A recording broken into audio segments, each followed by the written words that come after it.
인천국제공항에 자리 잡고 있는 긴급도움센터. 여기 부대에서의 단체 휴가로 한국을 방문한 이탈리아 군인들이 도움센터 앞에서 난동을 부리고 있어요. 즐거워야 할 단체 휴가이지만 어째서인지 여군을 비롯한 이탈리아 군인 병사들은 식은땀까지 흘리며 무언가 들고는 한국 경찰관들에게 하소연을 하고 있는데요. 그때 한 한국인 공항 직원이 다가와 이탈리아 군인들에게 한마디를 건네는데요. 그녀의 말을 들은 이탈리아 병사들은 어쩔 줄 모르는 표정을 지으며 급히 바닥에 무릎까지 꿇고는 입고 있던 바지를 벗기 시작합니다. 과연 한국으로 단체 휴가를 온 이탈리아 군인들은 공항에서 무슨 일을 느낀 것일까요? 안녕하세요. 저는 이탈리아 군부대에서 기술지원 장교로 복무 중인 로시라고 합니다. 얼마 전 저희 군부대에서는 이탈리아 군부대 역사상 처음 단체 해외 휴가를 받게 되었는데요. 1년에 딱 한 번 하는 실전 훈련에서 꽤 높은 성적을 받을 수 있었던 저희 군부대는 일반 병사들은 물론 저희 기술지원, 장교들 전원까지 단체 해외 휴가를 받을 수 있었고 모두의 부러움을 받았습니다. 약 일주일 정도의 해외 휴가 포상이었으나 저와 휴가를 부여받은 약 10명의 장교 팀원들은 꽤나 큰 고민을 할 수밖에 없었는데요.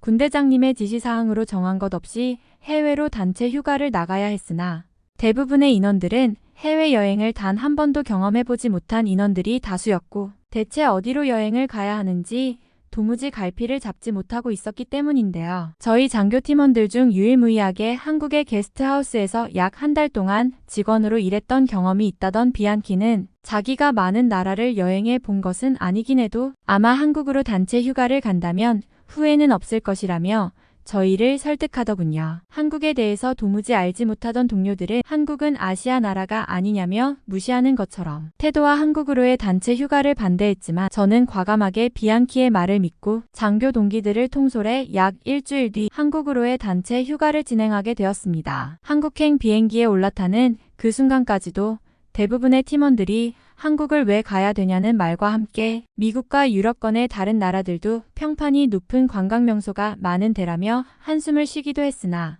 저는 이상하게도 한국으로의 단체 휴가 고집을 꺾고 싶지 않았고 그렇게 약 10시간 뒤 인생 처음 한국의 인천공항에 다다를 수 있었습니다. 그러한데 단 한 번도 한국을 경험해보지 못한 저와 팀원들은 한국 인천공항에 도착한 순간 한층 더 당황스럽고 놀란 마음에 30분이 넘도록 공항에 입국 심사를 진행하지 못했는데요.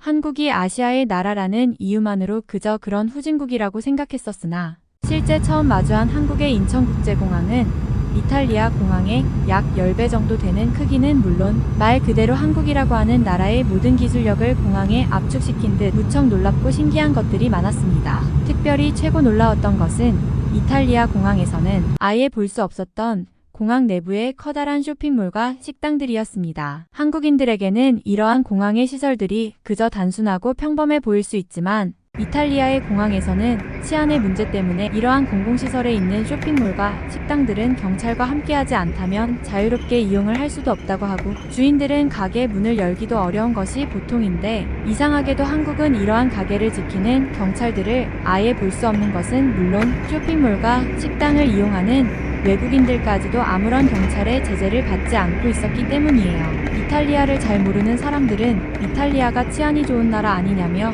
오해를 할 수 있겠지만 실제로 이탈리아는 저와 같은 정식 군인들조차도 공항이나 기차역, 심하게는 버스터미널과 같은 유동인구가 많은 장소를 지나갈 때에는 언제 어디서 사라질지 모르는 소지품이나 가방을 지키기 위해 계속 근처를 둘러보며 길을 걷는데 한국의 공항에서는 이러한 사람들을 도대체 찾아볼 수 없었습니다. 말 그대로 한국은 자기가 계획한 대로 인생을 보낼 수 있는 곳이었고 저는 이러한 공항에서의 모습을 통해 이번 한국으로의 단체 휴가가 즐거운 선진국 여행이 될 수 있을 거라는 느낌이 왔습니다. 주변을 둘러보니 저희 장교 동료들 또한 같은 식으로 저처럼 당황한 표정을 짓고 있었고 왜 한국 공항에는 마피아처럼 보이는 범죄자들이 아예 없는 것이냐며 얼굴에 웃음을 보이기 시작했습니다. 약 7일간의 단체 휴가였기에 전문적인 가이드가 필요했던 저와 팀원들은 일전에 한국을 경험했었던 비안키의 도움을 받아 비안키가 한국의 게스트하우스에서 직원으로 일해봤을 당시에 한국인 사장님을 공항에서 만날 수 있었습니다. 비수기 시즌이기에 지금은 게스트하우스를 잠시 직원에게 맡기고 쉬고 있다던 비안키의 한국인 친구 재환 씨는 군복을 입고 있는 저와 동료들을 보더니 비앙키와 같은 군인이냐며 놀라워하셨고 저희는 반가운 인사를 나누며 약 7일간의 한국 여행에 동참하게 되었죠. 한국 공항의 카페에서 여행 계획에 대한 이야기를 나누던 도중 급히 저희 장교팀원 중 한 명이 다리가 이상한 것 같다며 울기 시작했다고 합니다. 설마 하는 마음에 저는 팀원의 군복 바지를 올려보았고 아니나 다를까 약 한 달 전 훈련을 하던 도중 다쳐서 깁스를 했던 다리가 대체 무슨 이유 때문인지는 정확히 모르지만 부은 상태로 붕대에 압박당하고 있고 저는 너무 당황스러운 마음에 어떻게 해야 하나 고민에 빠지게 되었습니다. 아무리 살펴봐도 주변의 병원이라고 할 시설은 도무지 보이지 않았고 이미 공항을 조금 빠져나와 출구에 있던 카페였기에 의료 지원에 도움받을 수 있는 시설은 찾아볼 수가 없었죠. 저는 이탈리아 부대에서 배웠던 응급법으로 일단 강제적으로 팀원의 깁스를 제거하고 혈액순환을 최우선으로 하려고 했지만 깁스가 다리에 너무 강하게 고정되어 있어서 손으로 없애는 것은 불가능에 가까웠습니다. 근데 바로 그때 저희를 바라보고 있던 재환 씨가 어딘가로 전화를 걸더니 다리가 아픈 동료를 업고 자신을 따라오라며 눈앞의 지하도 계단을 내려가기 시작했답니다. 지하로 내려가서 차를 타봐야 이동 시간만 길어질 뿐 동료의 다리에 압박감만 더해진다는 생각에 저는 화가 치밀어 올랐고 먼저 가고 있던 재환 씨에게 지금 차를 타봐야 소용이 없는데 뭐하러 지하로 달려가는 것이냐며 고함을 지르고 말았죠. 하지만 재환 씨는 저의 말은 아랑곳하지 않더라도 계속적으로 지하도 계단을 내려가 달려나가기 시작했어요. 그러한데 약 5분 정도 달린 순간 저는 엄청난 광경을 마주할 수 있었어요. 충격적이게도 재환 씨가 저희를 안내한 곳은 한국의 지하철 시설이었는데 이상하게도 지하철역으로 들어가는 입구에 외국인들도 진료를 받을 수 있는 긴급병원이라고 적힌 자동문이 보였기 때문이에요. 일반적으로 생각해봐도 지하철과 공항이 연결되어 있을 수가 없는데 저는 어떻게 지하철에 입구로 온 것인지 기가 막힐 지경이었고 머릿속이 혼란스러웠으나 일단은 동료를 치료해야겠다는 마음에 재환 씨를 따라 지하철 긴급병원으로 들어간 뒤 저희의 군인 여권을 보여주고 빠른 치료를 지하철 직원분에게 요청드렸습니다. 저와 동료들은 다리가 아픈 팀원의 치료를 기다리며 병원 밖을 빠져나와 어떻게 지하철 지하에 이런 치료시설이 있지라는 생각에 놀라운 표정을 지었습니다. 한참 동안 놀란 표정을 지으며 있던 그 순간 저희를 가이드해 주시던 재환 씨가 병원 외부로 나오더니 동료는 이탈리아 병원에서의 잘못된 깁스 방식으로 혈액순환에 문제가 발생한 증상이었으니 걱정하지 말라는 말과 함께 외국인들의 유동인구가 많은 한국의 지하철 몇몇 곳에는 이처럼 지하 긴급병원이 건설되어 있다는 당최 믿지 못할 얘기를 해주시더군요. 지하철과 공항이 그저 지하도와 엘리베이터로 맞닿은 한국의 도시 인프라도 믿을 수 없을 만큼 충격이었는데 유동인구가 많은 지하철역에는 치료를 받을 수 있는 긴급병원까지 있다니 한국에서는 아무리 몸이 아파도 이탈리아에서처럼 먼 거리를 이동해야 할 위험을 감수할 필요 없이 부근의 병원을 가기만 하면 된다는 사실은 저와 동료들조차 진짜 후진국은 바로 이탈리아였다는 것을 인정하고 말았습니다. 또한 다리가 아프다던 팀원은 이탈리아 군병원 의사의 실수로 틀린 방법에 깁스를 하고 있었으나 이러한 사고들마저도 이탈리아가 얼마나 황당한 후진국 도시 인프라와 의료 시스템을 가졌는지 이해가 되는 지경이었죠. 다행스럽게도 동료는 한국의 지하철 병원에 계신 한국인 의사분의 긴급 처치를 받아 올바른 형태로 다리 깁스를 할 수 있었고 걸어 다니는 것에 더 편한 쿠션이 붙어있는 신형 목발까지 받을 수 있었습니다. 더욱 놀라운 것은 바로 그 다음이었습니다. 놀랍게도 재환 씨는 병원비가 3만 원밖에 나오지 않았으니 이것은 자신이 직접 결제를 해주겠다면서 그래도 빨리 치료를 받을 수 있다 하니 다행이라는 말을 했기 때문입니다. 다리에 깁스까지 정정하고 목발까지 받았는데 3만 원이라니 이탈리아에서는 이러한 치료였으면 50만 원은 나오는 치료인데 저와 동료들은 믿을 수가 없어서 재환 씨에게 그게 정말 사실이냐는 질문과 함께 영수증이라도 보여달라고 했어요. 3만 원인 금액이 좀처럼 믿어지지가 않았고 결국 현 씨의 영수증을 받아든 저와 동료들은 허탈감에 다리에 힘이 풀려 바닥에 주저앉을 수밖에 없었습니다. 이탈리아에서는 저와 동료들이 군인이라 의료 가격이 저렴해지는 효과가 있음에도 단순 의사와 증상에 관한 이야기를 하는 것만으로도 40만 원 이상의 가격이 청구되는 것이 현실인데요. 심하다 못해 나중에는 이에 더해 직접적인 치료라도 받으면 60만 원도 쉽게 보는 금액인데 한국은 모든 진단과 치료 그리고 추후 방지, 의료도구까지 다 받아도 3만 원이라고 하는 사실은 저와 동료들이 이탈리아를 지키기 위해 군인으로 있다는 사실 자체가 부정당하는 느낌이었어요. 그래도 군인으로 오랜 세월 근무한 저와 동료들은 부대와 계약되어 있는 1급 군병원에서 치료를 받을 수 있기에 이 정도인데 저희처럼 군인이 아닌 이탈리아 국민들은 몸이 아프면 그저 알아서 몸이 나을 때까지 병원을 가지 않고 버틴다는 분위기 자체는 이러한 기적적이고 좋은 나라에서 지내는 한국인들에게는 그저 황당한 것으로 보일 것 같았죠. 그 후 재환 씨는 저희의 황당한 하소연을 듣더니 외국에서는 의료 금액으로 문제가 있는 것 같다는 말과 함께 그래도 한국에서는 지금처럼 언제 어디에서든 빠르고 간편한 치료를 값싸게 받을 수 있기 때문에 아프면 바로 말하라며 가슴 따뜻해지는 위로까지 해주더군요. 그 이후에 저와 동료들은 한국이라는 나라를 신뢰하게 되었고 대장님에게 전화를 드려 7일이었던 단체 휴가를 1일 정도 더 늘리게 되었습니다. 처음 한국으로 방문하기 전 한국은 후진국이 아니냐며 무시하던 동료들은 어느샌가 눈을 반짝거리며 한국의 길거리 사진들을 찍기 시작했고 다리가 아팠던 동료 또한 한국이라는 나라로 여행을 오지 못하였으면 자신이 위험해질 수도 있었을 것이라며 안도감에 눈물까지 흘리고 말았죠. 그 후 저희는 재환 씨의 조언으로 너무 튀어 보이는 군복을 갈아입기 위해 공항에 있는 많이 비싸 보이는 리무진 버스를 타고 재환 씨의 거주지라는 송도로 향하기 시작했답니다. 재환 씨는 자신의 집에 아들이 살아서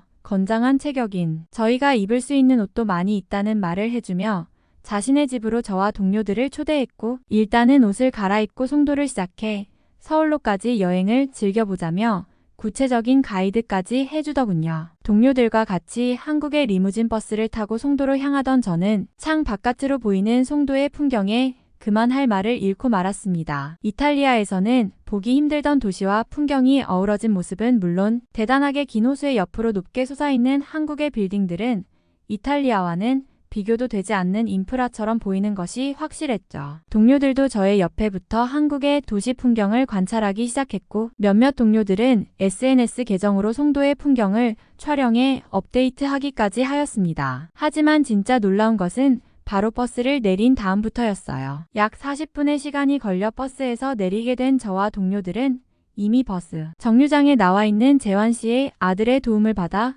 자가용으로 바꿔 탄 뒤 재환 씨의 거주지에 도착했습니다. 재환 씨는 저와 동료들에게 혹시 이탈리아 부대에서 수영을 하는 법도 배웠냐면서 시간이 괜찮다면 자신과 아들에게 수영을 가르쳐 줄 수 있는지 물어보시더군요. 해상 훈련도 했었던 저와 동료들은 기초적 수영 방법은 알고 있었기에 시간도 많기 때문에 재환 씨의 제안을 수락했지만 어디서 수영을 하자는 것인지 이해가 되지 않았습니다. 이탈리아의 경우 수영장을 이용하려면 전문 체육센터가 모여있는 지역으로 차를 타고 2시간 정도는 가야만 있거나 적당히 더럽게 관리되고 있는 군부대 훈련 수영장을 사용했는데 재환 씨의 차를 타고 가며 주변을 살펴보니 수영장으로 보일 만한 건물은 그 어디에도 없었기 때문입니다. 근데 바로 그 순간 저희가 타고 있던 자동차는 지하로 들어가게 되었고 이내 차를 주차한 뒤 재환 씨는 저희에게 집에서 옷을 갈아입고 수영장을 가면 되겠다면서 황당한 소리를 하기 시작했어요. 저와 동료들은 이곳에서 다시 차를 타고 이동하기엔 시간이 부족하다고 생각해서 여기서 옷을 갈아입고 멀리 있는 수영장까지 가기에는 시간이 부족할 것 같다며 쉽지 않다고 생각했지만 재환 씨는 저와 동료들의 말에 옅은 미소를 띠시더니 잔말 말고 따라오라며 자신이 책임을 지겠다고 하시더군요. 그 후 재환 씨의 집으로 들어가 평상복으로 갈아입은 저와 동료들은 비싼 가전제품과 풍경이 좋은 한국의 아파트의 마음을 빼앗겨 버렸고 그저 한국에서 지내는 한국인들이 부러울 정도였습니다. 옷을 다 갈아입은 후 재환 씨는 이제 수영장으로 가자면서 느닷없이 얇은 수영복 하나와 가디건을 입고 나왔고 저와 동료들은 그저 묵묵히 뒤를 따랐습니다. 하지만 놀랍게도 재환 씨의 뒤를 따라 엘리베이터를 타고 지하로 내려간 저와 동료들은 눈앞에 나타난 화려한 수영장 시설에 그만할 말을 잃고 말았는데요. 저와 동료들은 곧장 재환 씨에게 어떻게 거주지에 수영장이 있는 것이냐는 말을 하며 놀라운 표정을 감출 수가 없었습니다. 아파트 지하에 있던 그 수영장은 놀랍게도 제가 이탈리아에서 비싼 돈을 주고 취급하는 수영장보다 컸고 물도 청결하게 관리되고 있는 것은 물론 한쪽 장소에서는 몸이 좋은 한국인 강사가 수영 강습까지 하고 있었기 때문이에요. 재환 씨는 저와 동료들을 보더니 한국의 아파트에는 최근 수영장이 설치된 곳도 많아서 그렇게 놀랄 일은 아니라는 말과 함께 오래 있어도 추가 금액은 없으니 맘껏 놀아보라면서 미소를 보이셨습니다. 청결한 물과 수영장 시설에 저와 동료들은 한국으로 여행을 왔다는 사실에 계속적으로 웃음이 나왔고, 이런 행복한 나라가 세계에 존재하고 있었다는 것에 날아갈 것만 같았습니다. 거주지에서 단 10초도 걸리지 않는 이동으로 이러한 규모의 수영장을 사용한다니, 물을 즐기는 저와 동료들에게는 천국과 다름이 없었고, 이러한 거주지 인프라 시스템을 가진 한국은 정말 미친 나라 같았죠. 그 후 약 8일의 휴가 기간을 보낸 저희는 휴가 기간 중 약 3일을 제완시의 아파트 수영장에서 보내게 되었습니다. 모든 휴가 기간이 끝나고 다시 이탈리아로 돌아온 저와 동료들은 지금은 부대에 있는 또 다른 동료들에게 한국에서의 아파트 수영장 사진을 보여주며 다음 휴가는 함께 한국으로 가자며 한국 여행 홍보대사로 지내고 있을 정도죠. 지금이라도 한국을 알게 되었다는 사실에 행복한 요즘인데요. 저와 동료들은 다시 다가올 한국으로의 휴가만을 기다리며 군 생활을 이어나가고 있답니다.